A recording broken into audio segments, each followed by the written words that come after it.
warahmatullahi wabarakatuh. Waalaikumsalam warahmatullahi wabarakatuh. Selamat datang di Ruang Kolaborasi bersama saya Auliani Fatma dan tim saya. Yang pertama, Saya Rizky Idul Fitra. Saya Febi Leonardo. Saya Lucky Ferdiansa. Saya Rivaldo. Saya Ariman Ulang. Saya Julian Sri Karido. oke, di sini kita akan membahas tentang desain pengalaman belajar peserta didik menggunakan kerangka UBD. Nah, sebelum itu kita sudah kedatangan narasumber, yaitu salah seorang guru PJOK hebat yang berada di SMK Negeri 5 Pekanbaru. Mari kita sapa. Selamat pagi Bapak. Selamat Pagi, pagi. Pak. Oke. Di sini sudah ada Bapak Richard Al-Qadri, SPD. Nah, di sini kita akan bincang-bincang sedikit ya Bapak. Iya. Bagaimana Pak? Apa kabar sebelumnya? Alhamdulillah baik, sehat. Alhamdulillah. Puasanya lancar? Lancar. Alhamdulillah lancar.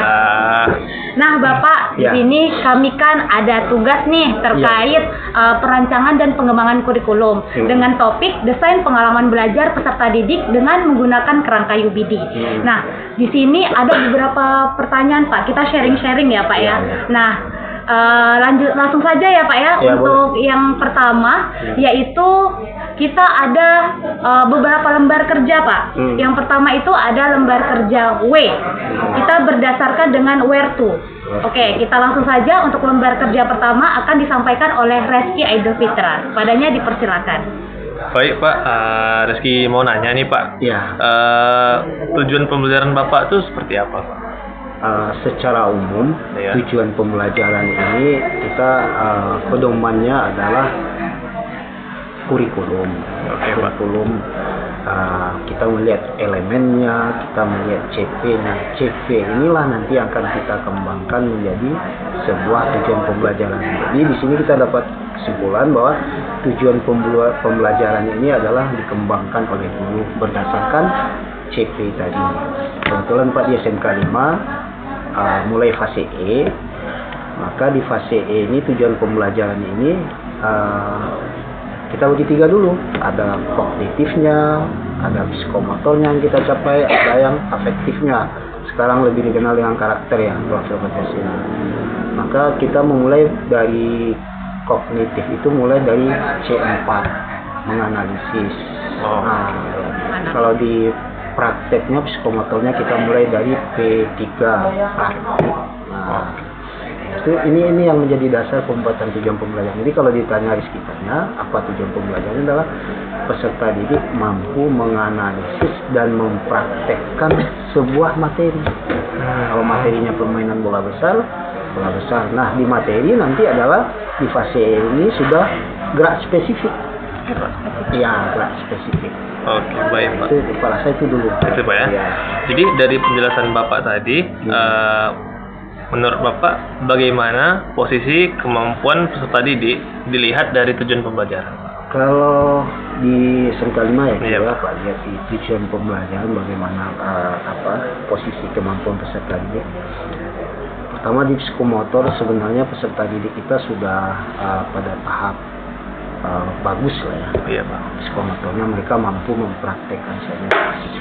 Hanya mereka kelemahannya yang harus kita bangun dari pemahaman kognitif.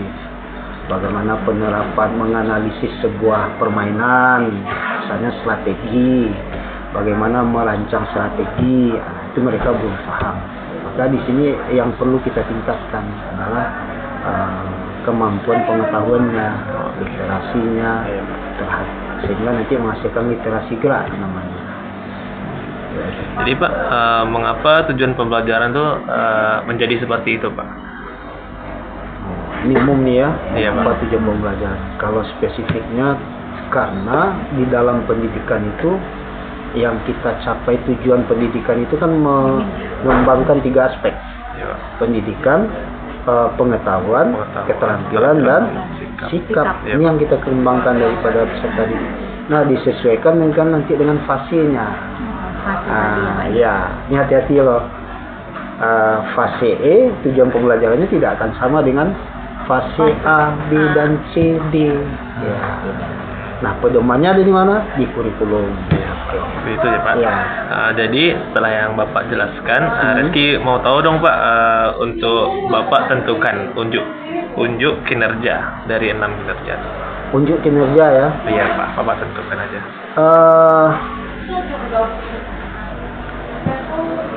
Yang pertama itu kita menyusun salah satunya mempraktikkan bagaimana. Pak, ambillah contoh. Sini kita akan di permainan bola besar kita bola tangan kemarin. Iya Pak. Nah, unjuk kerjanya adalah keterampilan, mempraktikkan gerak spesifik dalam permainan bola tangan. Apa saja gerak spesifiknya? Misalnya shooting, ya kan? Terus shooting dalam ruang yang sempit. Iya. Wow. Bagaimana strateginya nanti? Ini itu gerak spesifiknya apa? Bagaimana cara mempraktikkannya? Itu unjuk kinerjanya. Berarti Bapak lebih berfokus pada menunjukkan keterampilan Pak ya, mempraktikkan Pak ya? Mempraktikkannya. Oke Pak. Nah, jadi sekarang Pak, kriteria Bapak yang akan dinilai untuk dipahami itu seperti apa Pak? Yang akan dinilai. Ya. Nah, kita sudah melakukan penilaian Otentik. Iya, keseluruhan kita nilai. Bagaimana kerjasamanya dari efektifnya, bagaimana pemahamannya dalam menganalisis, dan bagaimana unjuk kerja keterampilannya. Jadi itu sudah satu keseluruhan.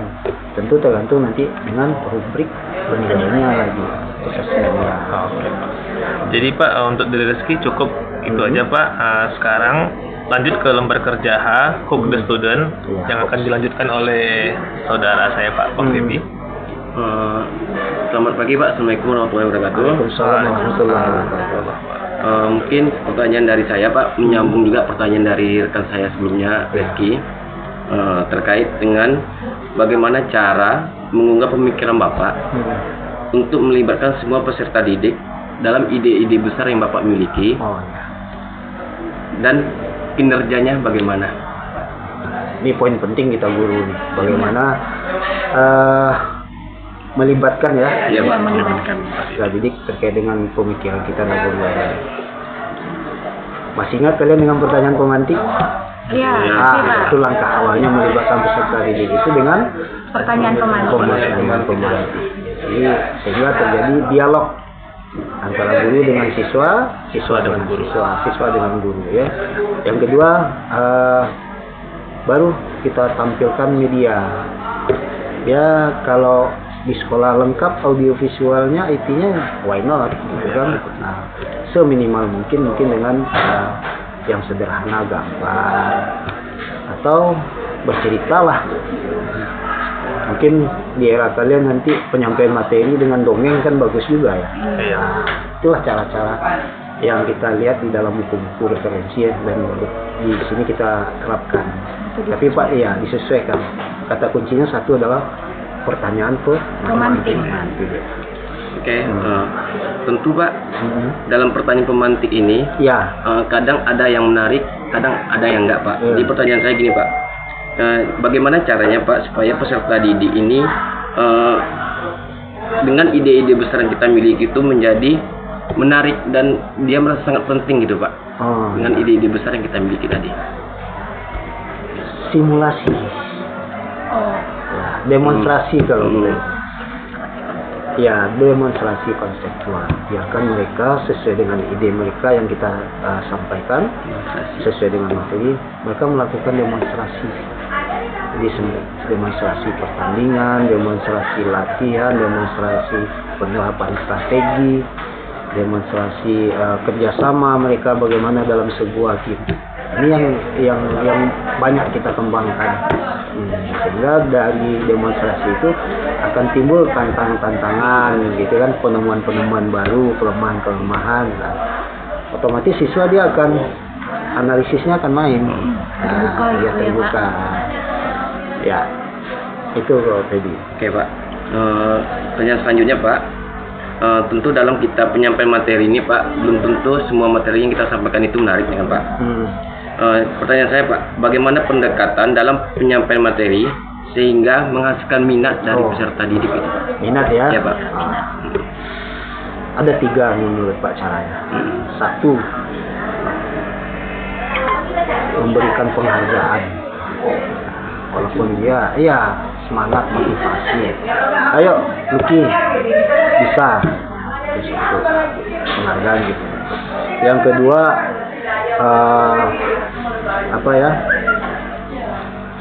tantangan.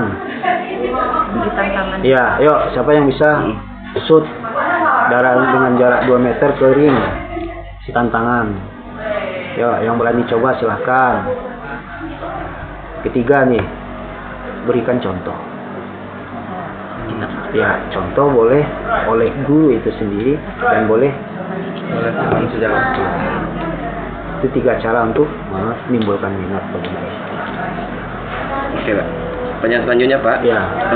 Tadi kan Bapak ada menyampaikan ada 3 cara Pak. Tentu dalam 3 cara ini belum tentu semua murid akan bisa menimbulkan minat untuk belajar ya kan Pak. Ya. Jadi pertanyaan saya begini Pak. Apa yang harus guru lakukan seandainya minat belajar dari peserta didik ini terasa sulit atau kurang gitu Pak? Ini pengalaman Pak mengajar ke dia Ya, Pak. di SD, SMP, SMA, SMK. Rata-rata anak kita masih percaya dirinya kurang. Ya. Ini nggak tahu apakah di sini atau permasalahan di Indonesia. Tapi setelah sharing dengan guru-guru rata-rata itu. Ini yang kita bangun. Contoh bentuk rasa percaya dirinya kurang, takut mencoba, malu, takut diejek, takut salah. Ini permasalahan yang muncul. Nah, inilah tujuan yang 3 di atas tadi. Ayo, silakan coba. Bapak nggak minta yang benar loh, tapi berani mencoba. Nah, ini yang dilakukan. Jadi, takut diejek. Ayo, kan kita nggak cari benar salahnya. Kita adalah berani melakukannya. Ayo, coba gantian. Nah, ini permasalahan kita. Ini, mungkin menurut Pak itu solusinya. Oke Pak, ini pertanyaan terakhir lah Pak. Ya. Dari 5 pertanyaan Pak, ini pertanyaan terakhir. Tentu dalam kita mengajar itu Pak, tentu ada hambatan ya Pak ya. Hambatan. Jadi dengan pengambilan resiko, rendahnya imajinasi dan kurangnya beraninya untuk mempertanyakan diri. Jadi bagaimana cara memutuskannya itu Pak? Ketidakmampuan kita itu Pak. Ketidakmampuan guru apa siswa? Ini lebih ke siswa boleh. Gitu. Ya, dalam hambatan itu selalu ada dalam pendidikan, dalam pembelajaran selalu ada. Nah, kata kuncinya adalah di sini guru saat mengajar itu juga mengamati, menganalisis. Nah, ketika terjadi hambatan itu apa yang dilakukan? Perbaikan atau yang kita namakan koreksi. Koreksi itu kata kuncinya. Nah, kumpulkan peserta didik, lakukan koreksi saat itu. Nah, di situ terjadi diskusi antara dialog antara guru dengan interaksi antara guru dengan siswa. Maka koreksi itu ada 2 tekniknya, bisa berkelompok dan bisa juga per individu. Contoh nih, ini ada beberapa kelompok ternyata yang melakukan kesalahan di Rivaldo, hampiri oleh guru Rivaldonya. Rivaldo ini gerakannya seperti ini, seharusnya seperti ini, kelemahannya di sini, ayo perbaiki. Bicara. Oke, mungkin dari saya cukup Pak. Terima kasih Pak atas ilmunya yang luar biasa ini. Mungkin pertanyaan selanjutnya akan dilanjutkan rekan saya, Aulia. Oke Pak, Ya. kita lanjut ke lembar kerja E ya Pak. Di Yuk. situ ada explore, equip, dan experience. Ya. Nah, untuk yang pertama itu Pak, pertanyaannya, bagaimana sih Pak caranya peserta didik akan lebih terlibat dalam mengeksplorasi ide-ide besar dan penting gitu Pak? Bagaimana cara dia dapat mengeksplor gitu? Ini kata kuncinya strategi pembelajaran nih. Masih ingat kan? Iya, Iya. Ustaz. Metodenya apa, modelnya Iya. apa. Intisari dari itu adalah pertama adanya bentuk kelompok belajar dalam pembelajaran. Terjadi diskusi kelompok. Yang kedua simulasi. 2 itu kata kunci, simulasi pertandingan, simulasi latihan. Karena saat diskusi kelompok terjadi kelompok, simulasi yang aktifnya itu kan peserta didik, ya kan? Yang aktifnya peserta didik. Nah, Jadi student orientednya dapat, student centernya dapat. Kata kuncinya lupa. Ya. Baik Pak, lanjut yang kedua yaitu kegiatan belajar apa di sini untuk menampilkan kemampuan puncak peserta didik, baik itu pekerjaan rumah dan pengalaman di luar kelas apa yang diperlukan Pak untuk memungkinkan peserta didik tersebut dapat mengembangkan dan memperdalam pemahaman mereka terhadap ide-ide tadi Pak. Ya, karena pembelajaran ini kan berkaitan dengan kehidupan nyata ya sehari-hari. Misalnya kita di tempat tinggal nih ada 17 Agustus lomba futsal kan. Nah, lomba futsal itu kan kita bercerita bukan bermain futsalnya saja. Bagaimana selaku pemain, selaku wasit, penyelenggara gitu kan. Maka di dalam pembelajaran itu sesuai dengan pertanyaan Aulia tadi, melakukan di dalam pembelajaran PJOK itu banyak melakukan simulasi atau yang lebih kita kenal game. Selama ini kelemahan kita apa? Melakukan game. Itu adalah peserta didik melakukan game, yang mengelola itu, merencanakan itu adalah guru. Sekarang dengan adanya metode strategi yang tepat, semuanya siswa. Jadi siswa semua ya Pak, membuat gamenya, aktornya siswa semua, termasuk yang jadi referee-nya nanti, yang menjadi panitianya nanti, turnamen jetsnya kan. Nah, itu di SEM ada materinya itu. Guru apa tugasnya? Fasilitator. Dampingi Pak. Dampingi. Tentu sesuaikan dengan fase tadi ya. Sesuaikan. Fase. Ini fase E. Mungkin udah pas. Iya, SMK ya, tingkat SMK. Baik Pak, itu dari saya Pak. Mungkin ada rekan lagi ya, itu dari Rivaldo. Silakan untuk lembar kerja R. Mungkin bisa Pak tambahkan.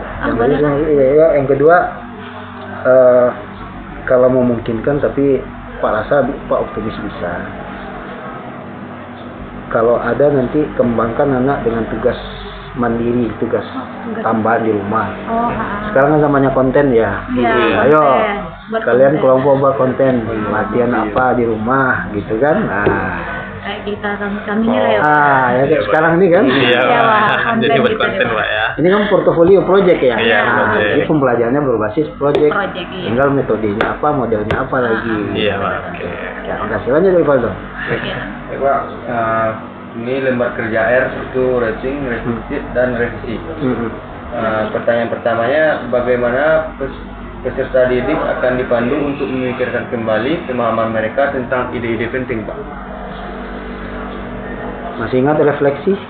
Masih Pak, refleksi ya di akhir ya. Iya, maka refleksi itu fungsinya adalah memberi ruang, melatih siswa, memberi kesempatan siswa untuk mengingat kembali, mengulang kembali pembelajaran yang sudah mereka rasakan, mereka pelajari. Refleksi itulah kata kuncinya. Itu Rivaldo. Yang kedua, umpan balik, tanya jawab, itu kan cara-cara refleksi ya. Pertanyaan kedua, bagaimana produk dan pertunjukan peserta didik dapat ditingkatkan melalui revisi berdasarkan penilaian diri dan umpan balik tadi, Pak?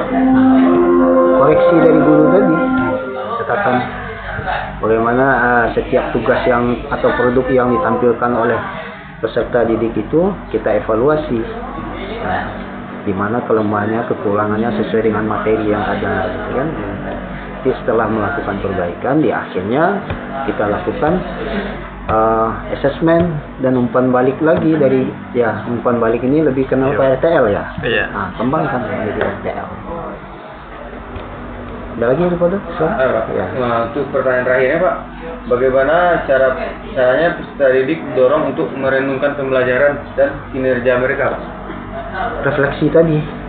Ya, tapi refleksinya lebih kita detail ya, semacam jurnal lah ya. Nah, terus diskusi, sharing pengalaman. Kalau sharing pengalaman ini biasanya kalau di kelas itu presentasi ya, berbagi cerita atau praktik baik namanya ya kalau dalam konsep Merdeka. Diskusi akhir ya sama apa rasanya. Jadi jurnal refleksi, berbagi praktik baik, diskusi, itu cara mendorongnya.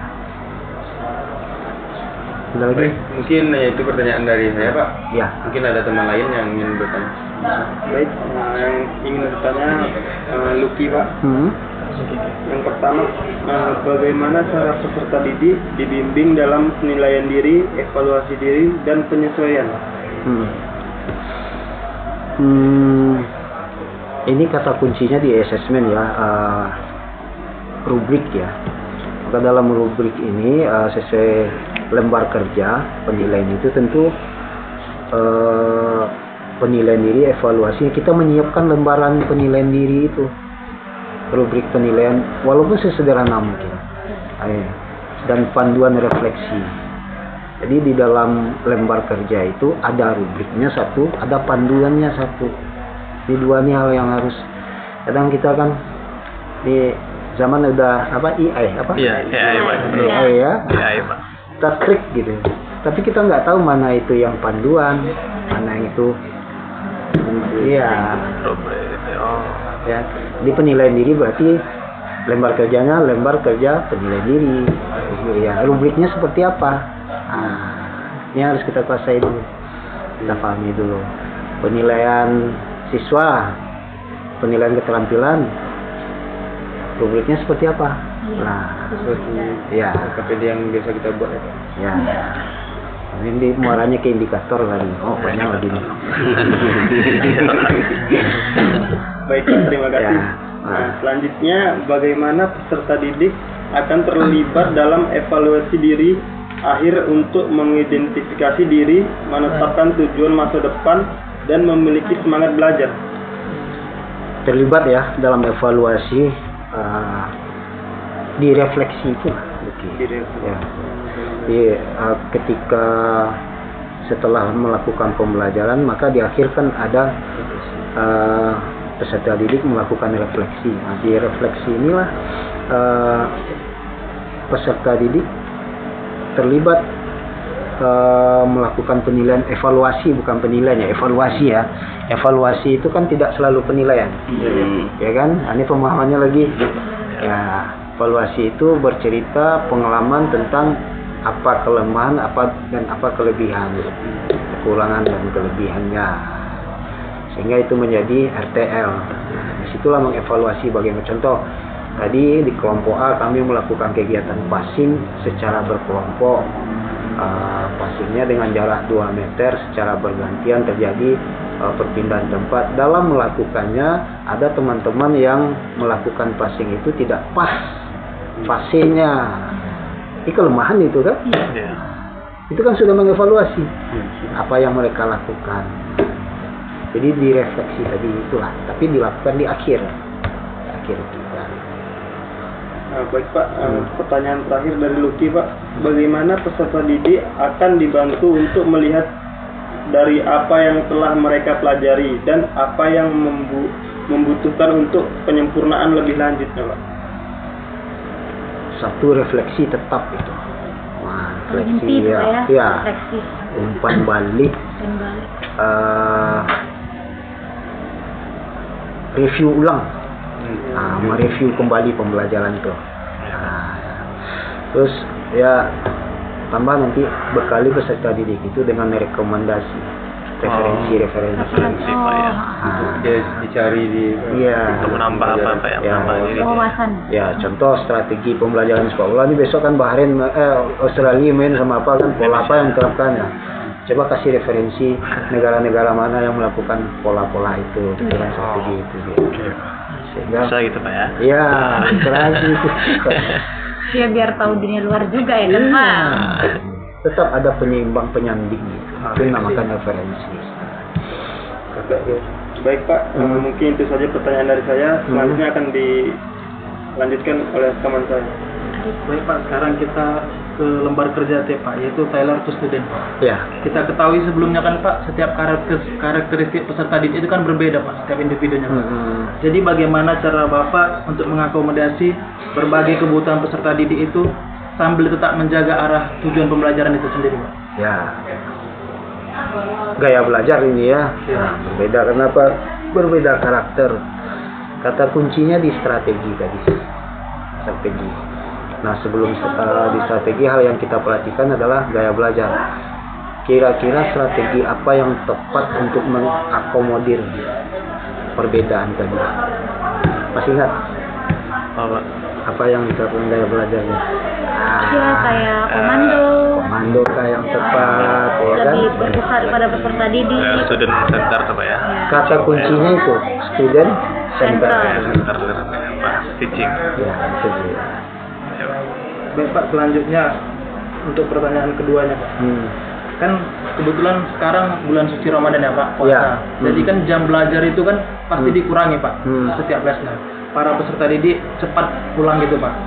Jadi bagaimana cara Bapak untuk menyesuaikan rencana pembelajaran pada saat bulan suci Ramadan ini untuk mencapai memaksimalkan efektivitas pembelajaran itu sendiri Pak?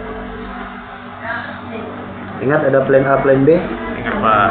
Pada saat ini plan B yang Dipakai. Pasti ada rencana itu. Iya, Kalau ada rencana Pak. direncanakan Pak. Yang kedua, media, manfaatkan media yang ada. Media informasi ya, kalau harus menggunakan YouTube ya pakai YouTube kita. Yang penting konsepnya tadi, rancangan tadi, plan tadi. Ya, manfaatkan itu semua. Bapak tahun ini rencana awalnya sih melanjutkan yang kalian lakukan. Maka di materi itu kita membuat program lagi, merancang latihan kebugaran.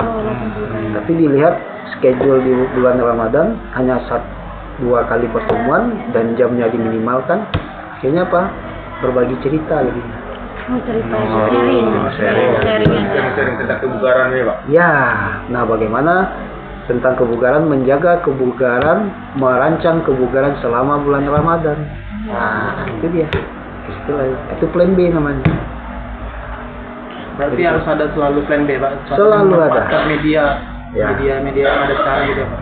Media manfaatkan plan B harus, walaupun bukan bulan Ramadan. Contoh, ya nih Dok. Udah aman nih. Sepak bola sekian segala macam. Oh, tahu-tahu ada bola 1 meletus. Atau hari hujan, ya apa plannya? Atau mungkin kepala sekolah ngumpulin peserta didik yang semua ini, karena sering kayak gitu kan? Iya Pak. Tinggal terduga. Iya, harus ada plan B. Baik Pak, itu saja pertanyaan dari saya Pak. Terima kasih untuk jawaban Bapak. Selanjutnya akan dilanjutkan oleh teman saya Pak. Baik, silakan lagi Pak. Assalamualaikum warahmatullahi wabarakatuh. Waalaikumsalam. Ini di sini saya lembar kerja organis atau mengatur atau menata Pak ya. Mungkin pertanyaan sini lebih kepada seorang guru lah Pak. Ya. Ke peserta didik ya.